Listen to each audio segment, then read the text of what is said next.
Kathy, and I'm a Saint makeup artist. I'm here to show you how I can take one palette, 4 colors, and put it on my 71-year-old face. To begin with, we're going to use the darkest shade, which is a contour. I'll put it on my jawbone, and I'm going to angle it down. Then I'm going to go to the forehead and apply it there so we can create shadow and depth and dimension on the top of our face.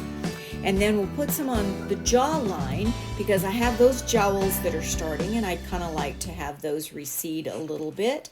And as a last step for the contour, I'm going to try to straighten my nose, which will elongate it and make my entire face a little bit more round. I go to the brightest shade in my palette, which is actually a brightening highlight. And I put this on the soft areas. So I put it on either side of the eye, down the center of my face.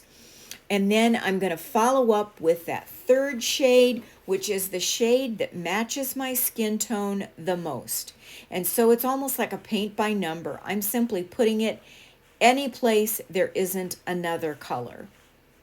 Once I have that placed, I'm going to take my 3D blending brush. I'm going to use the round side, and I'm going to start with that contour that I placed on my cheek, and I'm going to be blending it up, not down. We want to carry it up.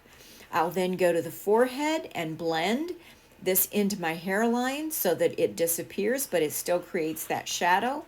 Then I'm going to do on either side of the nose to try to make that a little bit less obvious, and we'll continue to work.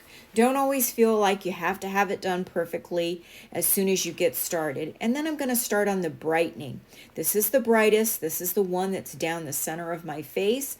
I start blending that, and then I move right in to my other color that matches my skin tone.